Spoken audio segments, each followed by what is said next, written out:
اور اگر ہم نے دعا مانگی اور فوراً نہیں ملی تو اس کا مطلب یہ ہے کہ ہمارے حق میں بہتر نہیں ہے. اللہ تبارک و تعالی اس کی بجائے کچھ اور عطا کر دیتا ہے، اس لیے کہ بندہ نہیں جانتا میرے حق میں بہتر کیا ہے، اللہ جانتا ہے کہ بندے کے حق میں بہتر کیا ہے. اس لیے بندے کو چاہیے کہ جو رب کی طرف سے ملے بندہ اس پر راضی ہو جائے، یہ شان بندگی ہے. اور جو اس بات پر راضی ہو جائے کہ جو رب نے دیا وہی میرے حق میں بہتر ہے، پھر اللہ اسے وہاں سے دیتا ہے جہاں سے بندے کا گمان بھی نہیں ہوتا. اللہ تبارک و تعالی قرآن مجید برہان رشید میں ارشاد فرماتا ہے ان ھذا لرزقنا ما لہ من نفاد، فرمایا کہ بے شک یہ ہمارا رزق ہے جو ختم ہونے والا نہیں ہے. وما من دابۃ فی الارض الا علی اللہ رزقها، زمین پر چلنے والا جو بھی ہے سب کا رزق اللہ کے دستے قدرت میں ہے، اسی کے ذمہ کرم پر ہے. تو اللہ کی ذات بندے سے بہت محبت کرتی ہے، بندے کو چاہیے کہ وہ بھی رب سے تعلق جوڑ لے. اور دوسری چیز ہے داعی یعنی بندہ. بندے کی اوقات کیا ہے؟ بندہ محتاج ہے، ہر معاملے میں رب کا محتاج ہے. اللہ تعالیٰ قرآن پاک میں فرماتا ہے یا ایھا الناس انتم الفقراء، اے لوگو تم سب محتاج ہو. اللہ غنی ہے، بے پرواہ ہے، اللہ الصمد وہ بے نیاز ہے. ان اللہ علی کل شیء قدیر، اللہ ہر چیز پر قادر ہے. بندے کی کوئی طاقت نہیں ہے. رب کی بارگاہ میں عظمت والا بندہ وہ ہے جو عاجزی کرے، جو انکساری کرے، جو رب کی بارگاہ میں جھک جائے، جو سجدوں میں آنسو بہائے. یہ بندہ اللہ کو بڑا پیارا لگتا ہے. تو اس لیے بندے کو چاہیے کہ وہ بندہ بن کر عاجزی اور انکساری کے ساتھ رب سے لو لگائے. پھر دیکھیے رب تبارک و تعالی اس پر کیسی رحمتوں کی بارش کرتا ہے. اور تیسری چیز وہ ہے مدعو لہو، یعنی وہ حاجت، وہ ضرورت جو بندہ رب سے بیان کرتا ہے. اب بندے کی حاجتیں، بندے کی ضرورتیں وہ کیا ہو سکتی ہیں؟ وہ بندے کی ضرورتیں یقیناً بندے کے مطابق ہی ہو سکتی ہیں. بندہ کیا مانگتا ہے؟ عموماً بندہ مانگتا ہے کہ یا اللہ مجھے اولاد دے دے. بندہ مانگتا ہے یا اللہ مجھے مال دے دے. بندے کو نہیں پتا میرے حق میں بہتر کیا ہے، مال بہتر ہے یا اولاد بہتر ہے. اب بعض اوقات یہی مال بندے کے لیے فتنہ بن جاتا ہے اور یہی اولاد بعض اوقات بندے کو گھر سے نکال دیتی ہے. حضرت ابراہیم علیہ السلام کی دعاؤں پر غور کریں. حضرت سیدنا زکریا علیہ السلام نے جو اپنے بیٹے کے لیے دعا کی تھی رب ھب لی من لدنک ذریۃ طیبہ، اے میرے رب مجھے اپنے پاس سے ستھری اولاد دے. تو پاکیزہ اولاد بندے کو رب سے مانگنی چاہیے. اور مال بھی وہ مانگنا چاہیے کہ جو مال راہ خدا میں خرچ ہو، جو مال بندے کی جنت میں جانے کا ذریعہ بن سکے.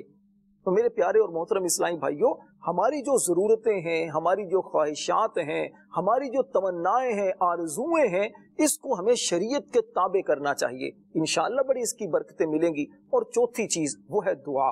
میرے محترم اور پیارے اسلامی بھائیوں، ذرا غور کیجئے دعا ہے کیا؟ ملا علی قاری رحمت اللہ علیہ لکھتے ہیں، فرمایا کہ کسی ادنا انسان کا اعلیٰ ذات سے عاجزی کے ساتھ مانگنا، دست سوال دراز کرنا، اس کے سامنے انکساری کرنا، یہ دعا ہے، یہ حقیقت دعا ہے. اور حدیث پاک میں آتا ہے الدعاء مخ العبادہ، دعا عبادت کا مغز ہے. اس لیے کہ جب مغز ہی نہ رہے تو جسم بے جان ہو جاتا ہے. اور ایک حدیث میں تو یہاں تک فرمایا کہ الدعاء هو العبادہ، دعا عبادت ہی ہے. اس کے تحت علماء نے لکھا کہ دراصل دعا مانگنے والا جب رب سے لو لگاتا ہے، جب رب کی بارگاہ میں التجا کرتا ہے تو اس میں کسی غیر کو شریک نہیں کرتا. اس کی توجہ کا مرکز صرف رب کی رحمت ہوتی ہے کہ میرا اللہ میری پکار کو سن رہا ہے. اور حدیث پاک میں فرمایا لا یہلک مع الدعاء احد، فرمایا دعا کے ساتھ کوئی بندہ بھی ہلاک نہیں ہوتا. جو دعا مانگتا ہے تو وہ کبھی بھی ہلاک نہیں ہوتا. ایک حدیث میں فرمایا کہ الدعاء سلاح المؤمن، دعا مومن کا ہتھیار ہے. ایک حدیث میں فرمایا الدعاء عماد الدین، دعا دین کا ستون ہے. ایک حدیث میں فرمایا الدعاء نور السماوات والارض، دعا آسمان و زمین کا نور ہے. اگر زندگی کو روشنیوں سے بھرنا ہے، زندگی کی ظلمتوں کو نور سے بھرنا ہے، رب کی بارگاہ میں دعا کرنا شروع کر دیں، انشاءاللہ بڑی برکتیں ملیں گی. آئیے بہت ہی پیارے سیگمنٹ کی طرف چلتے ہیں جس میں ننھے ننھے مدنی منوں کو دعائیں یاد کروائی جاتی ہیں. آپ بھی دیکھیے، اپنے مدنی منوں کے ساتھ اس سیگمنٹ میں شامل ہو جائیے، انشاءاللہ بہت فائدہ ہوگا۔ آئیے دیکھتے ہیں، دعا یاد کیجئے۔ دعا مانگتا ہوں۔ پیارے پیارے مدنی منوں اور مدنی منیوں، ہمارے پیارے نبی حضرت محمد صلی اللہ علیہ وسلم کی عادت کریمہ یہ تھی کہ آپ مسکرایا کرتے تھے۔ مسکرانا یہ سنت بھی ہے، بلکہ ایک حدیث پاک میں یہ ارشاد فرمایا کہ مسکرانا اللہ کی طرف سے ہوتا ہے، اور کہاں لگانا، اونچی آواز سے کھلکھلا کر ہنسنا، فرمایا کہ یہ شیطان کی طرف سے ہوتا ہے۔ تو اس لیے ہمیشہ مسکراتے رہا کریں، اور جب خوف خدا کی بات ہو، قبر کی بات ہو، اس وقت آنکھوں سے آنسو بہانا، یہ بھی ہمارے پیارے نبی صلی اللہ علیہ وسلم کی سنت کریمہ ہے۔ جب آپ کسی کو مسکراتا دیکھیں تو آپ دعا پڑھیں۔ وہ دعا یہ ہوگی کہ یا اللہ میرے اس بھائی کو ہمیشہ ہنستا مسکراتا رکھ، یعنی اسے سدا خوشیاں نصیب فرما۔ تو ہم وہ دعا یاد کریں گے، کسی کو مسکراتا دیکھیں تو آپ دعا پڑھیں، اللہ کی بارگاہ میں دعا کریں۔ دعا یاد کرنے کا ایک بہترین طریقہ یہ ہوتا ہے کہ جو دعا آپ یاد کریں اس دعا کو بار بار پڑھیں اور اونچی آواز کے ساتھ پڑھیں۔ جب آپ اونچی آواز کے ساتھ پڑھتے ہیں تو وہ دعا آپ کو جلدی یاد ہو جاتی ہے۔ اور آپ کو جب میں دعا یاد کرواؤں گا، آپ نے توجہ سے سننا ہے، سننے کے بعد پھر آپ نے یاد کرنا ہے، یاد کرنے کے بعد آپ نے دعا سنانی ہے انشاءاللہ۔ پھر آپ جب کسی کو مسکراتا دیکھ کر یہ دعا پڑھیں گے، آپ کو بھی ثواب ملے گا اور ہمارے اس بھائی پر بھی اللہ کی رحمتیں نازل ہوں گی۔ چلیں دعا یاد کریں۔ جی، الصلاۃ والسلام علیک یا رسول اللہ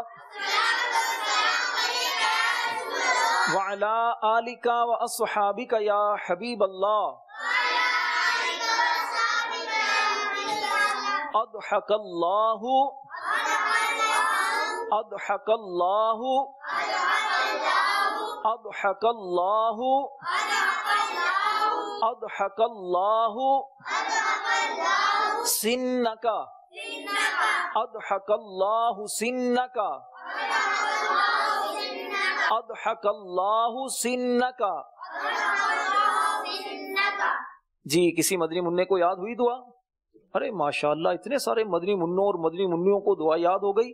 جی، سب سے پہلے کون سا مدنی منا یا مدنی منی ہمیں دعا سنائے گی؟ جی آپ سنائیں گے؟ جی کھڑے ہو جائیے، اپنا نام پہلے بتائیے۔ محمد رضا تاری۔ محمد رضا تاری، آپ کو یاد ہوگی دعا؟ جی سنائیے۔ اضحک اللہ سنک۔ سبحان اللہ۔ جی، اور کس مدنی منع کو یاد ہوگی دعا؟ آپ کو بھی یاد ہوگی؟ چلیے سنائیے آپ بھی دعا، نام بتائیے۔ محمد وقار۔ محمد وقار، دعا سنائیے۔ اضحک اللہ سنک۔ اضحک اللہ سنک۔ سبحان اللہ، آپ کو بھی یاد ہو گئی؟ چلیے جی آپ سنائیے، اپنا نام بتائیے گا پھر آپ دعا سنائیں گے۔ محمد عمر۔ محمد عمر، دعا یاد ہو گئی آپ کو؟ جی سنائیے۔ اضحک اللہ سنک۔ اچھا، دعا پڑھنی کب ہے؟ کب دعا پڑھنی ہے یہ؟ جب آپ کسی کو مسکراتا دیکھیں گے، جب کسی کو مسکراتا ہوا دیکھیں گے تو پھر آپ نے یہ دعا پڑھنی ہے۔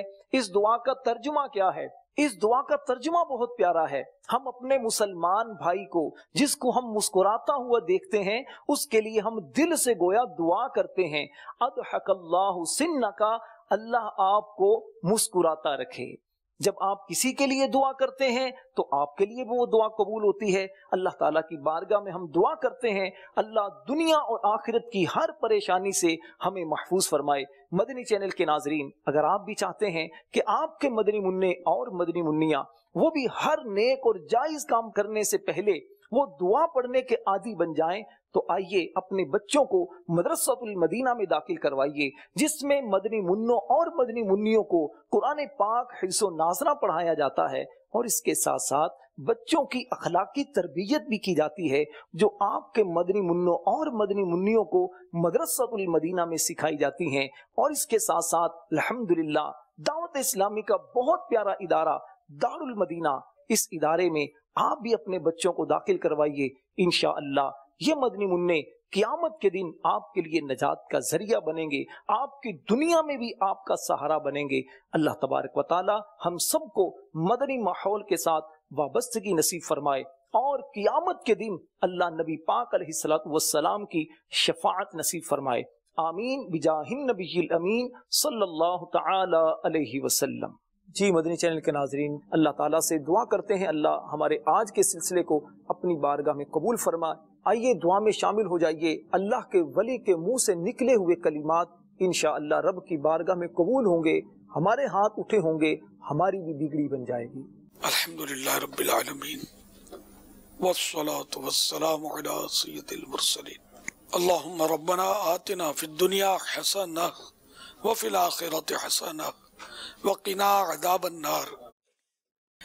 اے رب کریم، ہم سب کے گناہوں کو معاف فرما یا اللہ، ہماری مغفرت فرما یا اللہ، ہمیں بے حساب بخش کر جنت الفردوس میں اپنے پیارے حبیب صلی اللہ تعالی علیہ وآلہ وسلم کا پڑوس نصیب فرما۔ الہ العالمین، ہمارے مریضوں کو شفا عطا فرما، بے روزگاروں کو حلال اور آسان روزی عطا فرما۔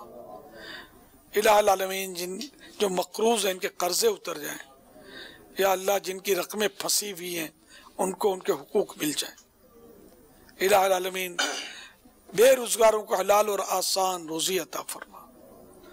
الہ العالمین، بے اولادوں کو نیک اولاد عطا فرما، عافیت کے ساتھ اولاد عطا فرما یا اللہ، جن کی اولاد نافرمان ہے ان کو فرما بردار بنا یا اللہ، جن پر جھوٹے کیس بنے ہوئے ہیں ان کے کیس ختم ہو جائیں یا اللہ، جو مظلوم قیدی ہیں رہا ہو جائیں۔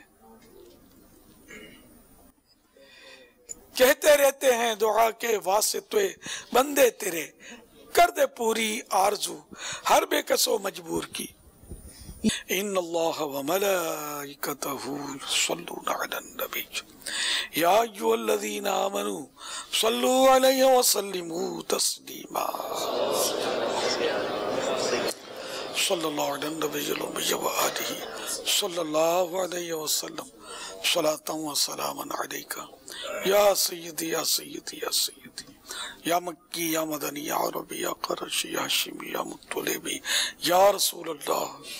سبحان ربک رب العزت عما یصفون وسلام علی المرسلین والحمد للہ رب العالمین۔ لا الہ الا اللہ محمد رسول اللہ۔ کرم مانگتا ہوں، عطا مانگتا ہوں، الہی میں تجھ سے دعا مانگتا ہوں، الہی میں تجھ سے دعا مانگتا ہوں۔